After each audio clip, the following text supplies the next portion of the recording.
안녕하세요. 밤이 깊었네요. 오늘 하루도 고생 많으셨죠? 편안하게 쉬면서 오늘 밤 따뜻한 옛날 이야기를 들어보세요. 옛날 옛적에 어느 한 깊은 산골 마을, 태백산맥의 험준한 줄기가 마치 병풍처럼 둘러싸인 곳에 작은 초가집이 하나 있었습니다. 그곳은 세상의 발길이 닿기 힘든 외진 곳이었고, 겨울이 오면 눈이 허리춤까지 쌓여 짐승들도 숨을 죽이는 적막한 땅이었습니다. 낡은 문풍지가 거센 바람에 파르르 떨리며 내는 소리만이 유일한 말벗이 되는 그 초갓집에는 나무라는 이름의 젊은이가 홀로 살고 있었습니다. 그는 태어날 때부터 목소리를 내지 못하는 벙어리였습니다. 마을 사람들은 그를 두고 전생에 큰 죄를 지어 입이 막힌 것이라 수군거렸지만 나무의 눈망울은 그 어떤 죄인보다도 맑고 깊었습니다. 그의 눈은 말을 대신하여 세상의 모든 기쁨과 슬픔을 담아내는 그릇과도 같았습니다. 어느덧 해가 뉘엿뉘엿 넘어가고 어둠이 산자락을 덮기 시작한 시각, 나무는 차가운 윗목에 앉아 낡은 무명옷을 기워 입고 있었습니다. 방안을 밝히는 것이라고는 심지가 다 타들어가는 희미한 등잔불 하나뿐이었습니다. 기름을 아끼기 위해 불꽃을 작게 줄여 놓았기에 방 안은 사물들의 그림자가 길게 늘어져 더욱 쓸쓸해 보였습니다. 밖에서는 매서운 칼바람이 불어와 앙상한 나뭇가지들을 흔들었고 그 소리는 마치 굶주린 짐승의 울음소리처럼 들려왔습니다. 나무는 익숙한 듯 고개를 들어 문 쪽을 바라보았으나 그를 찾아올 사람은 아무도 없다는 것을 누구보다 잘 알고 있었습니다. 그는 천천히 자리에서 일어나 부엌으로 향했습니다. 부엌이라야 솥단지 하나 걸려있는 좁은 공간이었고 아궁이의 온기는 이미 식은 지 오래였습니다. 솥뚜껑을 열자 차가운 냉기가 얼굴을 스쳤고 그 안에는 아침에 지어놓은 꽁보리밥 한 덩이만이 덩그러니 남아 있었습니다. 그는 찬 밥을 그릇에 담고 독에서 꺼낸 시어버린 김치 몇 조각을 곁들여 저녁상을 차렸습니다. 김이 모락모락 나는 따뜻한 국 한 그릇 없는 초라한 식사였지만 그는 두 손을 모아 잠시 눈을 감고 감사의 기도를 올렸습니다. 비록 입 밖으로 나오는 소리는 없었으나 그의 마음속 언어는 누구보다 간절하고 정갈했습니다. 다음 날 아침 밤새 내린 눈으로 세상은 온통 하얗게 변해 있었습니다. 나무는 지게를 지고 산을 내려갈 채비를 했습니다. 며칠 동안 힘들게 해온 택감을 장터에 내다 팔아 쌀이라도 조금 구해야 겨우내 굶어 죽지 않을 것이기 때문이었습니다. 그의 발에는 집신이 신겨져 있었지만 해진 틈으로 들어오는 눈 때문에 발가락은 이미 붉게 얼어 터져 있었습니다. 그는 묵묵히 자신의 키보다 높게 쌓인 땔감을 지게에 얹고 가파른 산길을 내려갔습니다. 눈 덮인 산길은 미끄럽고 위험했지만 산에서 자란 그의 발걸음은 짐승처럼 신중하고도 단단했습니다. 마을 어귀에 들어서자 장날을 맞아 사람들로 북적이는 소란스러운 풍경이 펼쳐졌습니다. 여기저기서 물건값을 흥정하는 소리, 짐승들의 울음소리, 아이들이 뛰어노는 소리가 뒤섞여 활기가 넘쳤습니다. 하지만 그 활기찬 소음들 속에서 나무는 더욱 철저한 이방인이었습니다. 사람들은 무거운 지게를 지고 지나가는 그를 보며 혀를 차거나 귀를 비키라며 소리쳤습니다. 개 중에는 그를 보며 재수음 붙었다고 침을 뱉는 이들도 있었습니다. 나무는 그들의 멸시 어린 시선을 묵묵히 견디며 고개를 숙인 채 가장 큰 기와집인 최참판댁으로 향했습니다. 최참판댁은 마을에서 가장 으리으리한 집으로 높은 담장 너머로는 기름진 고기 굽는 냄새가 흘러나와 배고픈 이들의 코를 자극했습니다. 나무가 대문 앞에 땔감을 내려놓자 험상궂게 생긴 하인들이 나와 거드름을 피우며 그를 맞이했습니다. 그들은 나무가 땀 흘려 해온 나무의 품질을 트집 잡으며 터무니없이 낮은 값을 불렀습니다. 나무가 손짓으로 쌀 한 대 값은 받아야 한다고 애원해 보았지만 하인들은 코웃음을 치며 그를 조롱했습니다. 이 벙어리 녀석이 어디서 흥정을 하려 들어 주는 대로 받고 꺼지거라 하인 중 우두머리가 엽전 몇 덫을 바닥에 휙 던졌습니다. 엽전들은 차가운 진흙 바닥에 굴러 떨어져 흙투성이가 되었습니다. 그것은 나무의 자존심을 짓밟는 행위였지만 그는 주먹을 꽉 쥐었다가 이내 힘을 풀었습니다. 당장 굶주림을 해결하기 위해서는 그 멸시조차 감내해야 했기 때문입니다. 그는 천천히 허리를 굽혀 진흙 속에 박힌 엽전을 하나하나 주워 올렸습니다. 그 모습을 보며 하인들은 낄낄거리고 웃어댔습니다. 나무는 옷자락으로 엽전에 묻은 흙을 꼼꼼히 닦아 품속 깊이 넣은 뒤 굽신거리며 인사를 하고 돌아섰습니다. 그의 뒷모습은 지게를 지지 않았음에도 무언가에 짓눌린 듯 무거워 보였습니다. 장터에서 쌀 한 줌과 소금 약간을 산 나무는 다시 산으로 향했습니다. 해는 벌써 서산에 걸려 붉은 노을을 토해내고 있었고 산속의 기온은 급격히 떨어지고 있었습니다. 돌아오는 길은 내려갈 때보다 몇 배는 더 고단했습니다. 텅 빈 지게는 가벼웠지만 마음속에 쌓인 서름과 고독의 무게가 그의 발목을 잡는 듯 했습니다. 그는 터벅터벅 눈길을 걸으며 하늘을 올려다보았습니다. 앙상한 나뭇가지 사이로 보이는 하늘은 무심하게도 맑고 푸르렀습니다. 그때였습니다. 정적을 깨고 어디선가 가느다란 신음소리가 들려왔습니다.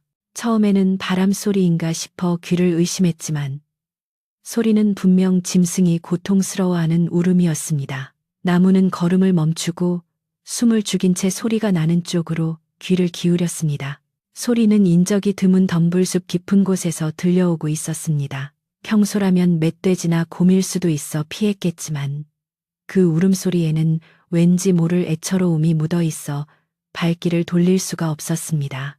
그는 조심스럽게 눈 덮인 덤불을 헤치고 소리가 나는 곳으로 다가갔습니다. 그리고 그곳에서 그는 믿을 수 없이 아름답고 기이한 광경을 목격하게 되었습니다.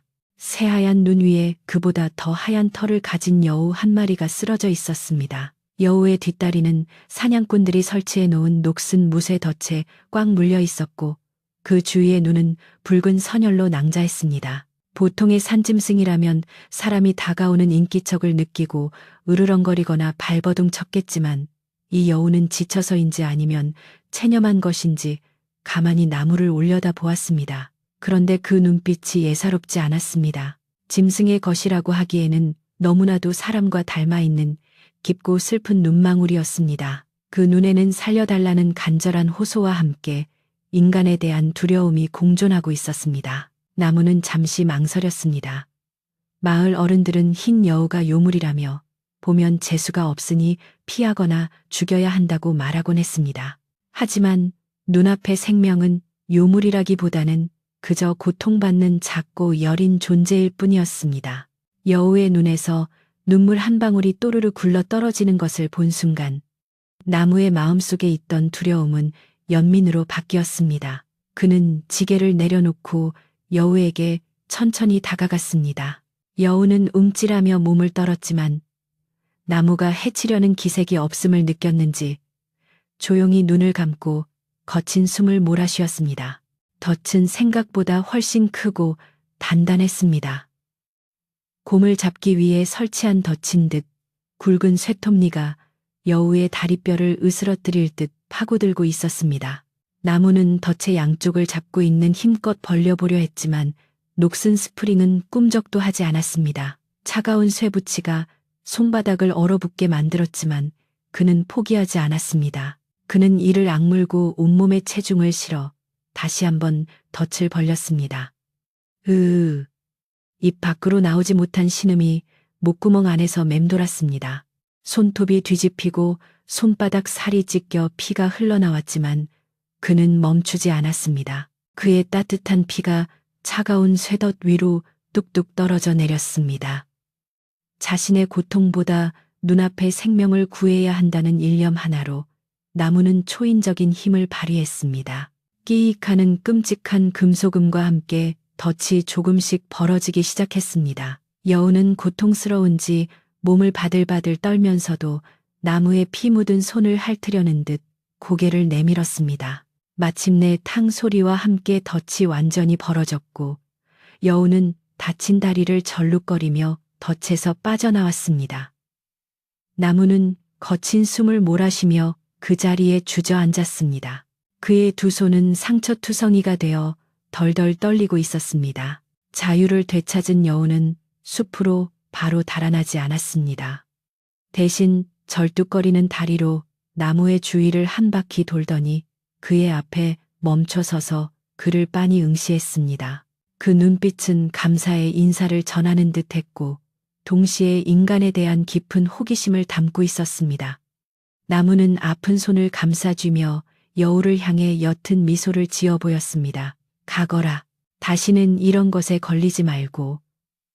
마음속으로 건넨 말이 전해졌는지 여우는 고개를 한번 숙여 보이고는 눈보라가 치는 숲속으로 사라졌습니다. 하얀 털이 눈발과 섞여 형체를 알아볼 수 없게 될 때까지 나무는 그곳을 지켜보았습니다.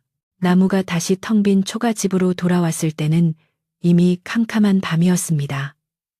손의 상처는 욱신거렸고 몸은 천근만근 무거웠지만 마음만은 이상하게도 평온했습니다. 그는 찢어진 손에 된장을 발라 대충 천으로 감싸고 자리에 누웠습니다. 천장을 바라보니 낮에 보았던 여우의 슬픈 눈망울이 아른거렸습니다. 자신이 오늘 한 일이 옳은 일이었는지 아니면 마을 사람들의 말처럼 재앙을 불러들인 것인지는 알 수 없었습니다. 하지만 그는 자신의 피로 생명 하나를 구했다는 사실에 작은 위안을 얻으며 깊은 잠에 빠져들었습니다. 그날 밤 꿈속에서 나무는 기이한 꿈을 꾸었습니다. 몽환적인 안개가 자욱한 숲속에서 하얀 소복을 입은 여인이 그를 향해 걸어오는 꿈이었습니다. 여인의 얼굴은 안개에 가려 잘 보이지 않았지만 그녀가 풍기는 분위기는 낮에 본 여우와 묘하게 닮아 있었습니다. 그녀는 나무에 피 묻은 손을 부드럽게 잡고는 아무 말 없이 눈물을 흘렸습니다. 그녀의 눈물이 닿은 손에 상처가 씻은 듯이 나아가는 것을 느끼며 나무는 꿈에서 깨어났습니다. 눈을 뜨니 여전히 차가운 냉기가 감도는 방 안이었습니다. 하지만 문 밖에는 어제보다 더 거센 눈보라가 몰아치고 있었습니다. 며칠 동안 산을 내려가지 못할 만큼 많은 눈이 올 것임을 예감한 나무는 한숨을 내쉬며 자리에서 일어났습니다. 손바닥을 보니 여전히 상처가 쓰라렸지만 꿈속의 따스한 감촉은 여전히 생생하게 남아 있었습니다. 그는 알지 못했습니다. 어제의 그 우연한 만남이 자신의 운명을 송두리째 바꿔놓을 거대한 비극과 사랑의 서막이었음을, 그저 창호집 문 너머로 들려오는 바람소리가 여느 때보다 구슬프게 들릴 뿐이었습니다. 며칠이 지나도록 눈은 그치지 않았고 나무는 고립된 채 집안에 남은 식량을 아껴가며 버텼습니다. 갓감도 떨어져가고 쌀독도 바닥을 드러내기 시작했습니다. 그러던 어느 날 밤, 정막을 깨고 문 밖에서 누군가의 인기척이 느껴졌습니다. 이 깊은 산골, 그것도 이런 폭설 속에 누군가 찾아올 리 만무했습니다. 혹시 굶주린 짐승일까 싶어 나무는 낫을 챙겨들고 긴장된 표정으로 문을 주시했습니다. 그때 가녀리고 떨리는 목소리가 문 밖에서 들려왔습니다. 계십니까? 지나가던 사람인데 눈보라의 길을 잃어 잠시만 쉬어갈 수 있겠습니까? 바람 소리에 묻힐 듯 작았지만 분명 여인의 목소리였습니다. 나무는 깜짝 놀라 낫을 내려놓고 황급히 문을 열었습니다. 문을 열자 휘몰아치는 눈보라와 함께 한 여인이 문설주를 잡고 쓰러질 듯 서 있었습니다. 그녀는 얇은 소복 차림의 얼굴은 창백하게 질려 있었고 입술은 추위로 파랗게 얼어 있었습니다. 하지만 그 무엇보다 나무의 시선을 사로잡은 것은 그녀의 눈이었습니다. 며칠 전 숲속에서 보았던 그 흰 여우의 눈망울과 너무나도 닮은 깊고 슬픈 눈을 가진 여인이었습니다. 나무는 얼어붙은 몸으로 서 있는 여인을 향해 황급히 손짓을 하며 방 안으로 들어오라고 청했습니다. 매서운 눈보라가 열린 문틈으로 들이닥쳐 방 안의 온기를 순식간에 집어삼키려 했기에 지체할 틈이 없었습니다. 여인은 나무의 따뜻한 배려에 안도한 듯 비틀거리는 걸음으로 문지방을 넘어 들어왔습니다. 그녀가 방 안으로 들어서자마자 밖에서 들려오던 거친 바람 소리는 거짓말처럼 문 밖으로 밀려나고 묘한 정적만이 감돌았습니다. 나무는 여인을 아랫목, 그나마 온기가 남아있는 가장 따뜻한 자리에 앉혔습니다. 젖은 집신을 벗겨주고 자신의 유일한 겉옷을 벗어떨고 있는 그녀의 어깨를 감싸주었습니다. 여인의 피부는 백자처럼 하얗고 투명했는데 추위 때문인지 아니면 본래 그런 것인지 핏기가 거의 없어 보였습니다. 그녀는 파랗게 언 손을 입김으로 호우 불며 나무를 올려다 보았습니다. 그 눈빛은 며칠 전 숲속에서 마주쳤던 그 여우의 눈망울처럼 물기가 어려 있었고 나무는 가슴 한구석이 아려오는 것을 느꼈습니다. 그는 부엌으로 나가 아껴두었던 칸감을 아궁이에 밀어넣고 불을 지폈습니다. 타닥타닥 타오르는 장작 소리와 함께 방바닥이 서서히 데워지기 시작했습니다. 나무는 남은 쌀을 모두 털어 흰 죽을 쑤었습니다. 변변한 반찬 하나 없는 상이었지만 굶주림과 추위에 지친 사람에게는 그 무엇보다 귀한 음식이었습니다. 그가 소반에 김이 모락모락 나는 죽을 담아 방으로 들어갔을 때 여인은 지쳐 쓰러져 잠들어 있었습니다. 잠든 여인의 얼굴은 세상의 때가 묻지 않은 듯 고귀하고 평온해 보였습니다. 나무는 차마 그녀를 깨우지 못하고 죽그릇이 식지 않도록 아랫목 이불 속에 묻어두고는 윗목 구석에 웅크리고 앉아 밤을 지새웠습니다.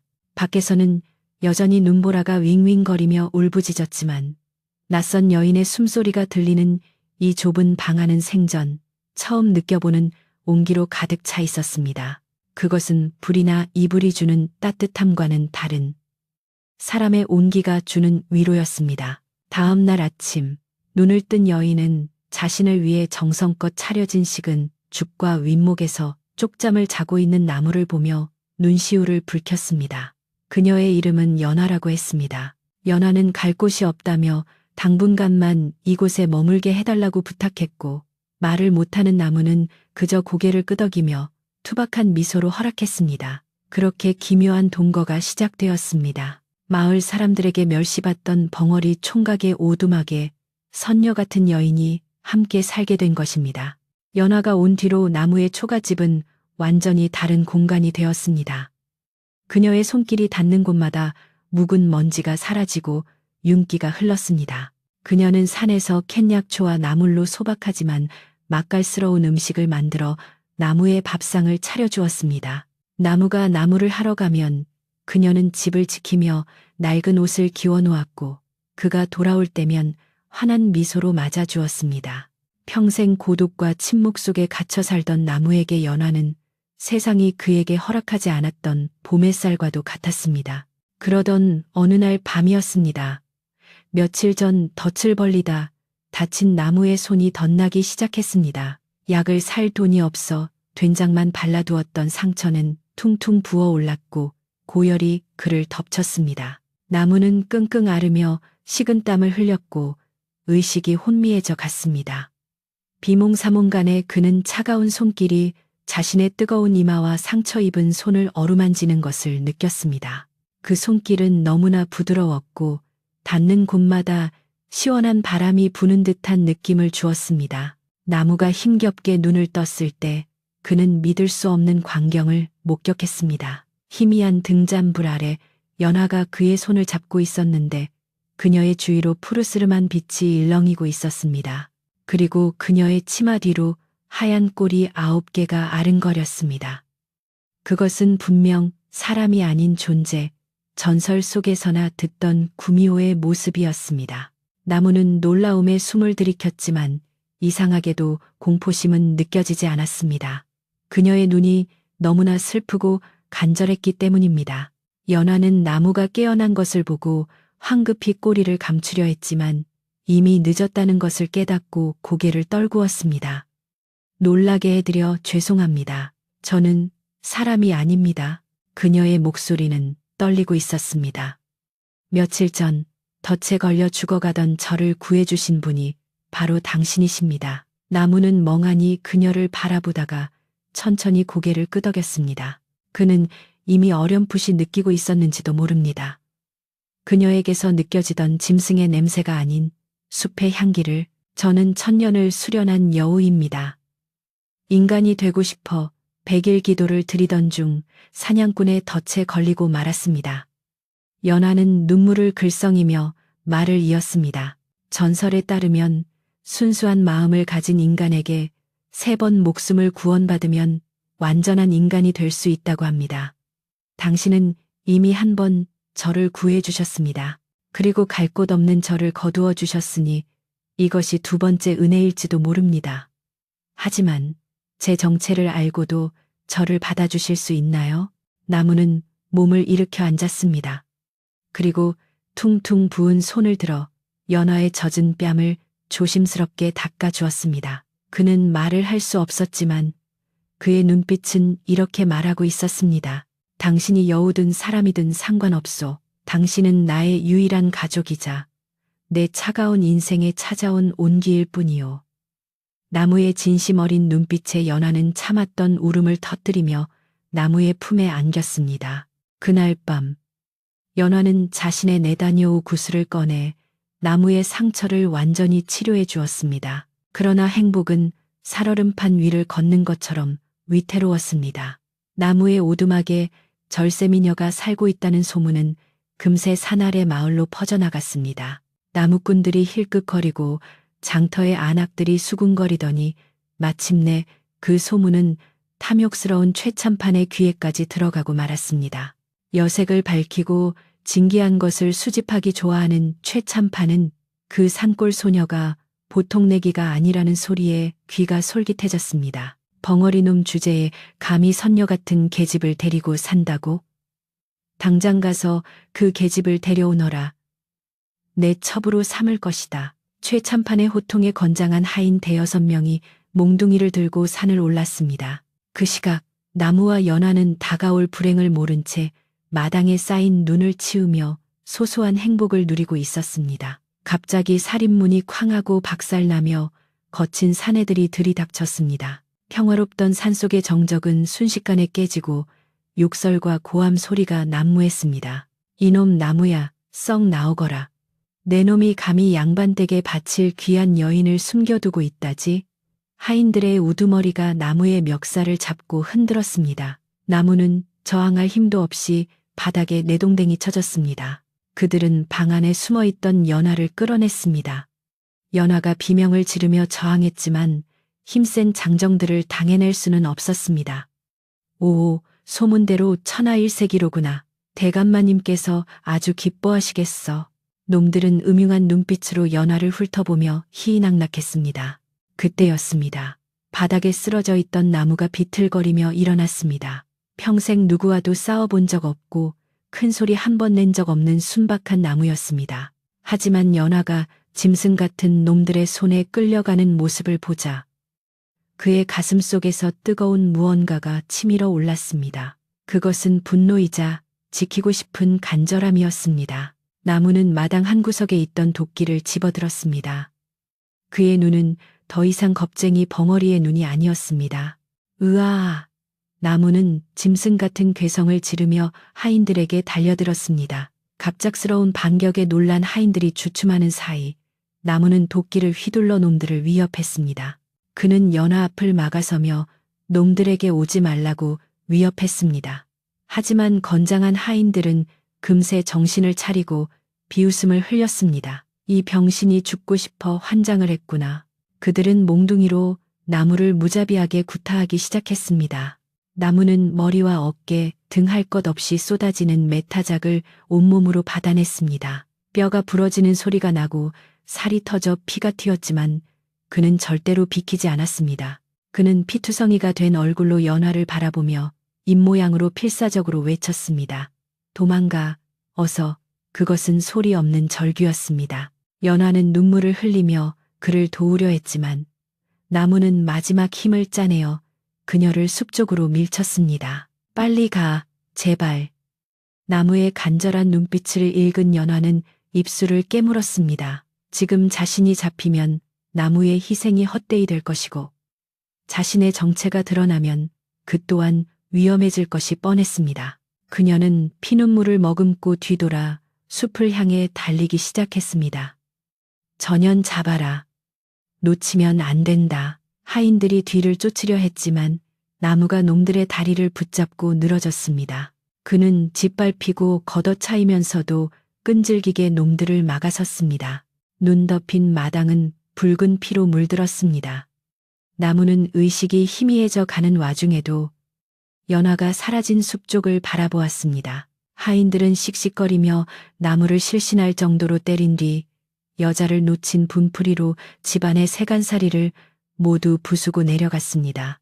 차가운 눈밭에 홀로 남겨진 나무는 찢어진 입술로 희미하게 미소 지었습니다. 두 번째였습니다. 그가 목숨을 걸고 그녀를 구한 것이. 하지만 이번 대가는 너무나 처참했습니다. 해가 지고 어둠이 깔리자 숲속에서 하얀 그림자 하나가 조용히 내려왔습니다. 연화였습니다. 그녀는 피투성이가 되어 쓰러져 있는 나무를 보고 비명을 삼키며 달려왔습니다. 나무의 몸은 이미 싸늘하게 식어가고 있었고 숨은 금방이라도 끊어질 듯 가늘었습니다. 연화는 떨리는 손으로 나무를 끌어안고 오열했습니다. 그녀의 눈물은 나무에 얼어붙은 뺨을 타고 흘러내렸습니다. 연화는 결심한 듯 입술을 깨물었습니다. 인간이 되기 위해 천년을 지켜온 내단을, 자신의 생명과도 같은 그 구슬을 다시 꺼내야 했습니다. 지난번 치료 때 이미 기력을 많이 소모했지만 지금은 망설일 시간이 없었습니다. 그녀는 나무의 입에 입을 맞추고 자신의 몸속 깊은 곳에서 빛나는 푸른 구슬을 토해내어 그에게 불어넣었습니다. 그것은 그녀의 수행과 영혼이 담긴 생명의 정수였습니다. 푸른 빛이 나무의 몸을 감싸자 찢어진 상처가 서서히 아물고 멈춰가던 심장이 다시 힘차게 뛰기 시작했습니다. 하지만 반대로 연화의 얼굴은 급격히 늙어가듯 주름이 생겼다가 다시 펴지기를 반복하며 창백해졌습니다. 그녀는 자신의 생명을 깎아 그를 살리고 있었습니다. 긴 밤이 지나고 새벽닭이 울 무렵 나무는 깊은 숨을 토해내며 눈을 떴습니다. 그러나 그의 곁에 쓰러진 연화는 며칠 전보다 훨씬 야위고 지친 모습이었습니다. 차가운 새벽 공기 속에서 나무가 눈을 떴을 때 그의 머리맡에는 희미한 온기를 품은 연화가 힘없이 기대어 있었습니다. 끔찍했던 구타의 흔적은 기적처럼 사라지고 없었지만 대신 연화의 안색은 투명할 정도로 창백했고 흑단 같던 머리칼 끝은 하얗게 새어 있었습니다. 나무는 본능적으로 알 수 있었습니다. 그녀가 자신의 생명을 깎아 죽음의 문턱에서 자신을 끌어올렸다는 것을. 그는 떨리는 손으로 그녀의 야윈 뺨을 어루만졌고 연화는 힘겹게 눈을 떠 옅은 미소를 지어 보였습니다. 살아주셔서 고맙습니다. 그 한마디에 나무는 소리 없는 오열을 토해냈습니다. 몸은 회복되었으나 그들에게 닥친 시련은 끝나지 않았습니다. 최참판댁 하인들이 집을 쑥대밭으로 만들고 간 탓에 세간살이는 박살나고 식량은 한 톨도 남지 않았습니다.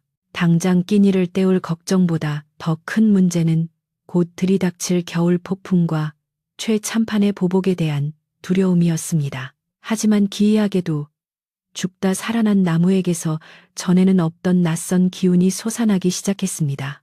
연화의 내단을 받아들인 탓인지 그의 손끝에는 설명할 수 없는 예민한 감각이 깨어났습니다. 어느 날 나무는 잿감을 구하려다 쓰러진 고목나무를 보았습니다. 평소라면 그저 뎃감으로만 보였을 나무 토막이 그의 눈에는 마치 그 안에 숨겨진 형상이 꿈틀대는 것처럼 보였습니다. 그는 홀린 듯 톱과 끌을 들고 나무를 다듬기 시작했습니다. 투박했던 그의 손놀림은 놀라울 정도로 정교하고 빨라졌습니다. 나무의 결을 따라 칼날이 춤을 추듯 움직일 때마다 거친 껍질 속에 숨어있던 생명이 깨어났습니다. 반나절 만에 완성된 것은 금방이라도 날아오를 듯한 목각 원앙 한 쌍이었습니다. 연화는 완성된 조각상을 보고 놀라움을 금치 못했습니다. 이건 살아있는 것 같아요. 그녀의 말처럼 나무가 만든 목각 인형들은 단순한 장식품이 아니었습니다. 그것들을 보고 있으면 마음이 편안해지고 묘한 위로를 받는 듯한 기운이 서려 있었습니다. 나무는 자신이 만든 조각품들을 지게에 지고 장터로 나갔습니다. 처음에는 벙어리가 만든 물건이라며 거들떠보지도 않던 사람들이 하나둘 모여들었습니다. 특히 아이를 낳지 못해 근심하던 주막집 주모가 원앙한 쌍을 사간 뒤 며칠 만에 태기를 느끼게 되었다는 소문이 돌자 나무의 조각품은 순식간에 불티나게 팔려나갔습니다. 사람들은 그의 조각에 신묘한 힘이 깃들어 있다고 믿기 시작했습니다. 멸시받던 벙어리 나무는 어느새 신손션 쏨나무로 불리게 되었고 쌀과 고기가 그의 집으로 들어오기 시작했습니다. 나무와 연화의 삶에도 처음으로 풍요로운 웃음꽃이 피어났습니다.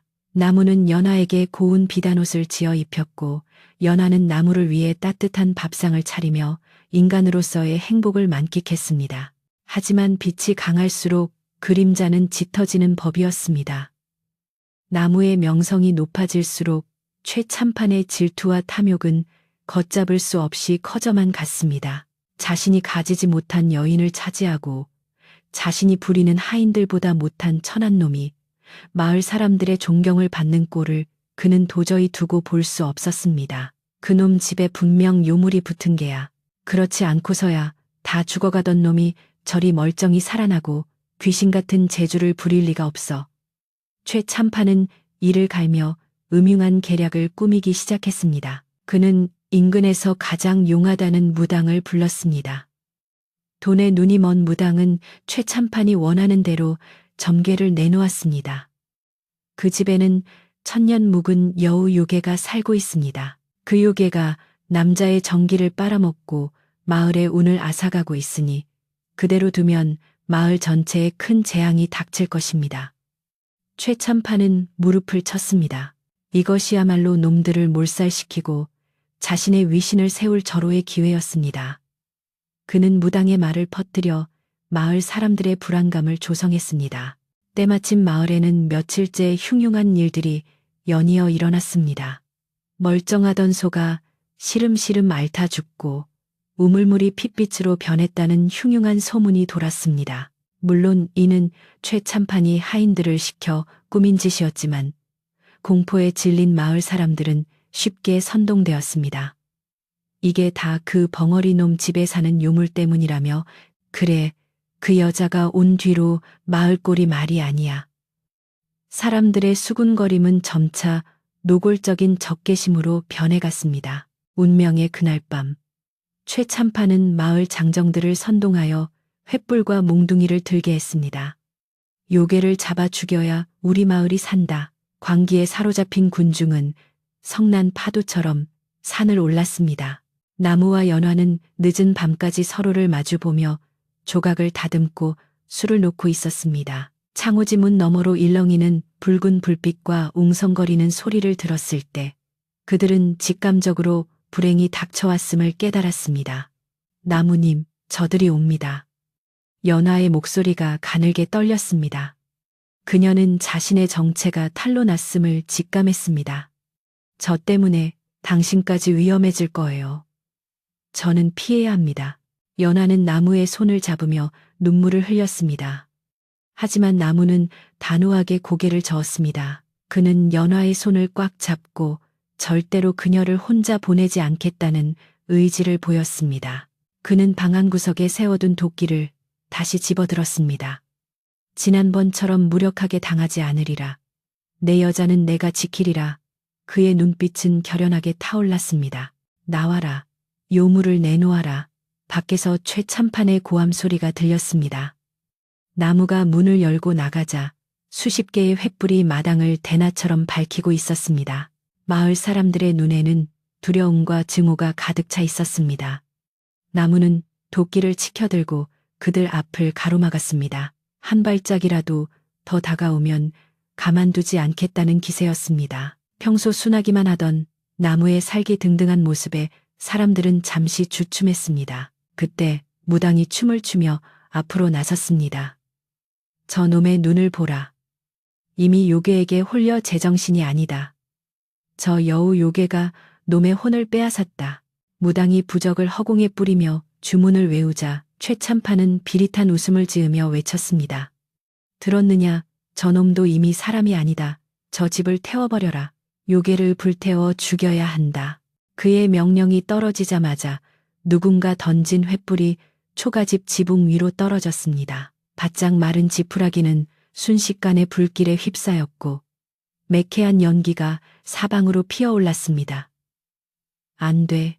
나무는 소리 없는 비명을 지르며 불을 끄려 했지만 역부족이었습니다. 불길은 삽시간에 집 전체를 집어삼킬 듯 맹렬하게 타올랐습니다. 방 안에 있던 연화가 콜록거리며 밖으로 뛰쳐나왔습니다. 저기 있다. 저게 구미호다. 사람들이 소리쳤습니다. 연화는 공포에 질려 나무의 등 뒤로 숨었습니다. 불길에 비친 그녀의 그림자가 일렁이며 9개의 꼬리 형상을 만들어냈습니다. 그것을 본 사람들은 비명을 지르며 뒷걸음질 쳤고 공포는 곧 맹목적인 공격성으로 변했습니다. 돌멩이와 몽둥이가 비오듯 날아들었습니다. 나무는 온몸으로 연화를 감싸 안았습니다. 등과 머리로 쏟아지는 돌들을 맞으며 그는 꼼짝도 하지 않았습니다. 피가 흘러내려 눈앞을 가렸지만 그는 연화를 꽉 껴안은 팔을 풀지 않았습니다. 두려워 마라. 내가 있다. 내가 너를 지킨다. 그의 심장 소리가 연화에게 전해졌습니다. 연화는 흐느끼며 그의 품에 얼굴을 묻었습니다. 그녀는 알고 있었습니다. 이 남자가 자신을 위해 목숨을 걸고 있다는 것을.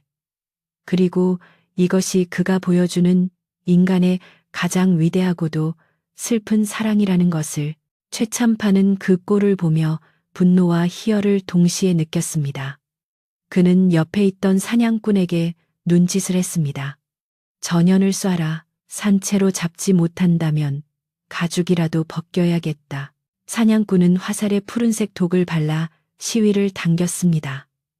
그것은 곰도 한 방에 쓰러뜨린다는 맹독이었습니다. 팽팽하게 당겨진 활시위가 팅하는 소리와 함께 풀렸고 독 화살은 정확하게 연화의 심장을 향해 날아갔습니다. 하지만 그 순간 마치 등 뒤에 눈이라도 달린 것처럼 나무가 몸을 획 돌렸습니다. 푹 둔탁한 소리와 함께 화살은 연화가 아닌 나무의 가슴에 깊이 박혔습니다. 나무의 몸이 휘청거렸습니다. 아, 연화의 입에서 찢어지는 비명이 터져 나왔습니다. 나무는 고통스러운 표정을 지으면서도 쓰러지지 않고 버텼습니다. 그는 자신의 가슴에 박힌 화살을 내려다보더니 다시 고개를 들어 최참판을 노려보았습니다. 그 눈빛은 너무나 강렬하고 원망스러워 최참판조차 흠칫 놀라 뒷걸음질 칠 정도였습니다. 하지만 독은 빠르게 퍼져나갔습니다. 나무의 다리가 풀리며 무릎을 꿇었습니다. 연화가 그를 부둥켜 안고 울부짖었습니다. 안 돼요. 왜 그러셨어요? 그녀의 절규가 불타는 집과 웅성거리는 사람들 사이로 퍼져나갔습니다. 나무는 피 묻은 손을 들어 연화의 얼굴을 감쌌습니다.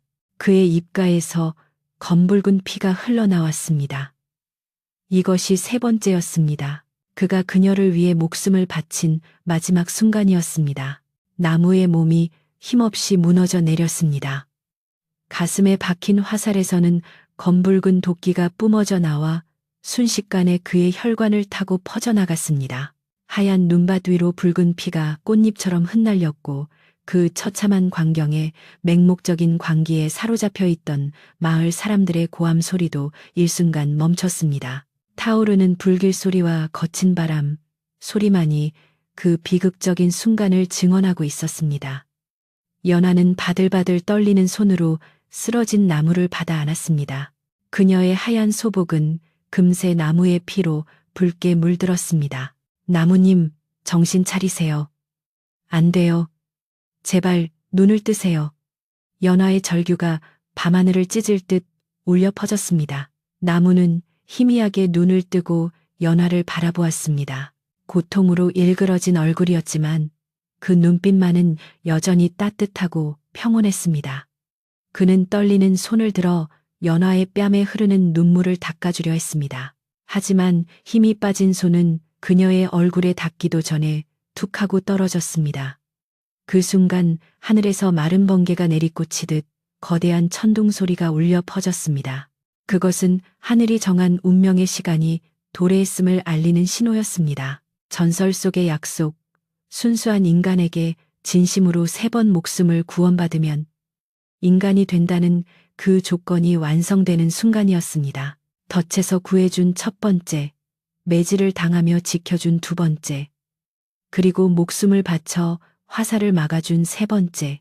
이 숭고한 희생으로 인해 연화의 몸을 감싸고 있던 요괴의 기운이 순식간에 빠져나갔습니다. 그녀의 등 뒤에서 일렁이던 9개의 꼬리 형상이 빛과 함께 산산이 부서져 허공으로 흩어졌습니다. 연화의 몸에서 신비롭고 서늘했던 요기는 사라지고 대신 따뜻하고 연약한 인간의 온기가 채워졌습니다. 그녀는 이제 더 이상 천년을 산 구미호가 아니었습니다. 추위를 느끼고 상처 입으며 늙어갈 수밖에 없는 평범하고 나약한 여인이 된 것입니다. 하지만 그 축복은 지금 이 순간 가장 잔인한 저주가 되어 그녀를 덮쳤습니다. 그녀가 완전한 인간이 되었다는 것은 더 이상 나무를 살릴 수 있는 신통력이 남아있지 않다는 것을 의미했기 때문입니다. 안 돼. 안 돼. 지금은 아니야. 연화는 자신의 몸에서 사라진 힘을 느끼며 공포에 질려 소리쳤습니다. 그녀는 필사적으로 단전의 기운을 끌어올려 보려 했고 예전처럼 내단을 토해내려 입을 맞추어 보았지만 아무런 일도 일어나지 않았습니다. 그저 뜨거운 인간의 눈물만이 나무의 차가워지는 얼굴 위로 하염없이 쏟아질 뿐이었습니다. 내가 인간이 되는 게 무슨 소용이야. 당신이 없는데, 당신을 살릴 수가 없는데. 그녀는 가슴을 치며 오열했습니다. 나무는 흐릿해지는 의식 속에서도 그녀의 변화를 느꼈습니다. 그녀에게서 느껴지던 서늘한 짐승의 기운이 사라지고 자신과 똑같은 사람의 냄새가 났습니다. 그는 입가에 옅은 미소를 머금었습니다. 비록 자신은 죽어가지만 사랑하는 이가 그토록 원하던 인간이 되었다는 사실에 안도했습니다.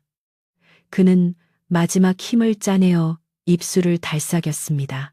소리는 나오지 않았지만 연화는 그의 입모양을 읽을 수 있었습니다. 울지 마라.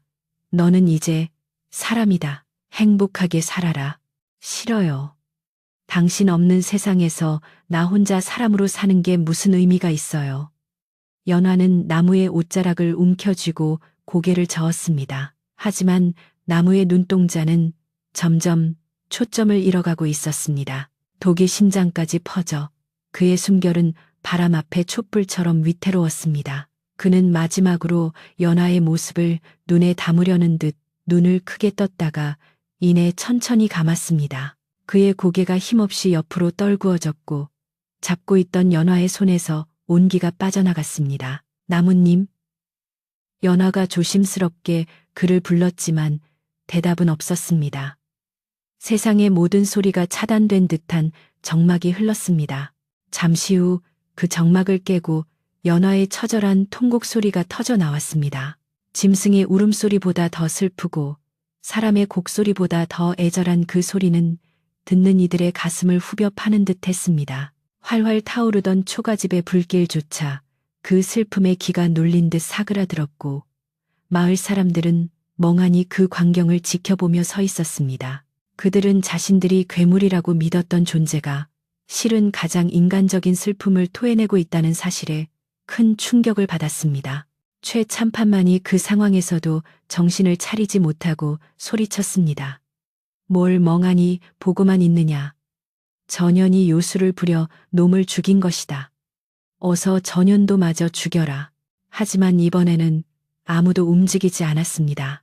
심지어 화살을 쏘았던 사냥꾼조차 화를 떨구고 주저앉아 있었습니다. 그들 눈앞에 있는 것은 요괴가 아니라 사랑하는 지아비를 잃고 미친 듯이 울부짖는 가련한 여인일 뿐이었습니다. 사람들의 마음속에 맹신과 공포가 걷히고 늦은 후회와 죄책감이 밀려오기 시작했습니다. 그때 마을 어귀에서 말발굽 소리와 함께 관군들이 들이닥쳤습니다. 멈춰라. 이게 무슨 난동이냐. 인근 고을의 원님 사또 이 순찰을 돌다 산불을 보고 군사를 이끌고 온 것이었습니다. 원님은 불타버린 집과 피투성이가 된 시신, 그리고 오열하는 여인을 보고 사태의 심각성을 직감했습니다. 그는 즉시 상황을 파악하고 최참판을 포박하라고 명했습니다. 네 이놈, 양반이라는 자가 죄 없는 백성의 집에 불을 지르고 살인까지 저지르다니 네 죄를 네가 알렸다. 최참판은 억울하다며 발버둥 쳤습니다. 사또, 전혀는 구미호입니다. 제가 마을을 구하려고. 그러나 원님은 차갑게 그를 내려다보았습니다. 내 눈에는 슬픔에 빠진 여인과 억울하게 죽은 백성만 보일 뿐이다. 요괴가 있다면 탐욕에 눈이 멀어 사람을 해친 내 놈이 바로 요괴가 아니더냐. 원님의 호통에 마을 사람들은 모두 무릎을 꿇고 고개를 조아렸습니다. 그제야 그들은 자신들이 무슨 짓을 저질렀는지 뼈저리게 깨달았습니다. 나무의 장례는 마을 사람들의 참회 속에서 치러졌습니다. 그들은 자신들의 어리석음을 속죄하는 마음으로 나무를 양지바른 언덕에 묻어주었습니다. 최참판은 관아로 끌려가 엄한 문초를 받고 옥살이를 하다 화병으로 비참하게 생을 마감했고 그의 집안은 몰락하여 풍비박산이 났습니다. 사람들은 이것이 하늘이 내린 인과응보라며 수군거렸습니다. 마을에는 다시 평화가 찾아왔지만 그 평화는 씻을 수 없는 죄책감 위에 세워진 것이었습니다. 세월은 덧없이 흘러갔습니다. 겨울이 가고 봄이 오기를 수십 번 나무의 무덤가에는 이름 모를 야생화들이 피어났습니다. 그리고 그 무덤 옆에는 작은 움막을 짓고 사는 한 여인이 있었습니다. 연화였습니다. 그녀는 마을을 떠나지 않았습니다. 그녀는 매일 아침 나무의 무덤을 찾아가 잡초를 뽑고 그가 생전에 좋아했던 목각 인형들을 깎아 무덤가에 놓아두었습니다. 비록 신통력은 사라졌지만 나무에게 배운 조각 솜씨만은 그녀의 손끝에 남아 있었습니다. 연하는 늙어갔습니다. 고왔던 얼굴에는 주름이 잡히고 검던 머리는 하얗게 셌습니다. 하지만 마을 사람들은 아무도 그녀를 무시하지 않았습니다. 오히려 그녀를 산신할머니라 부르며 존경하고 어려워했습니다. 가끔 산을 오르다 길을 잃은 사람들이나 마음의 상처를 입은 사람들이 그녀의 움막을 찾으면 그녀는 따뜻한 차 한 잔을 내어주며 조용히 이야기를 들어주었습니다. 그녀의 눈은 늙어서도 여전히 깊고 맑았으며 그 눈을 들여다보고 있으면 이상하게도 마음의 짐이 덜어지는 듯했습니다. 어느 눈 내리는 겨울밤, 늙은 연하는 나무의 무덤 옆에 기대어 앉았습니다. 하늘에서는 그날처럼 하얀 눈송이가 펑펑 쏟아져 내리고 있었습니다. 나무님, 많이 기다리셨죠? 그녀의 목소리는 갈라지고 힘이 없었지만 그 어느 때보다 편안해 보였습니다. 그녀는 품속에서 오래된 반쯤 타버린 나무 조각상 하나를 꺼냈습니다. 그것은 불타던 날 밤, 나무가 마지막까지 손에 쥐고 있던 미완성의 원앙 조각이었습니다. 이제야 당신 곁으로 갑니다. 인간으로서 겪어야 할 희로애락을 모두 겪고 이제 당신이 있는 곳으로. 연하는 조각상을 가슴에 품고 눈을 감았습니다. 차가운 눈이 그녀의 어깨 위로 소복이 쌓여갔습니다. 그녀의 입가에는 소녀 시절 나무를 처음 만났을 때 지었던 그 수줍고 환한 미소가 걸려 있었습니다. 그날 밤 마을 사람들은 산 위에서 두 마리의 하얀 새가 나란히 하늘로 날아오르는 꿈을 꾸었다고 합니다. 다음 날 아침 마을 사람들이 산에 올랐을 때 연하는 무덤가에 기대어 깊은 잠이 든 듯 숨을 거두어 있었습니다.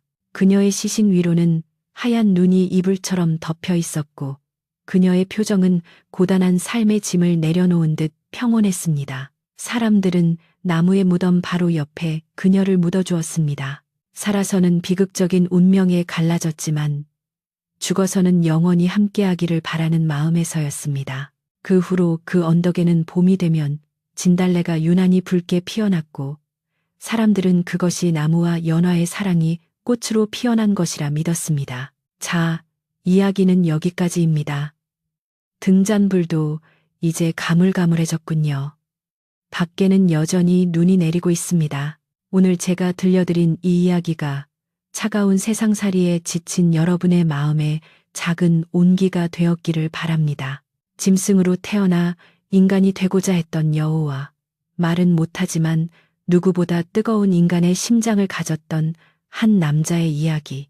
진정한 인간다움이란 겉모습에 있는 것이 아니라 누군가를 위해 기꺼이 자신을 희생할 줄 아는 그 마음에 있다는 것을 잊지 마시길 바랍니다. 부디 오늘 밤은 따뜻한 꿈 꾸시기를, 그리고 창밖에 바람 소리가 들리거든 어딘가에서 서로를 그리워하며 속삭이는 나무와 연화의 목소리라 생각하고 귀 기울여 보세요. 그럼 안녕히 주무십시오.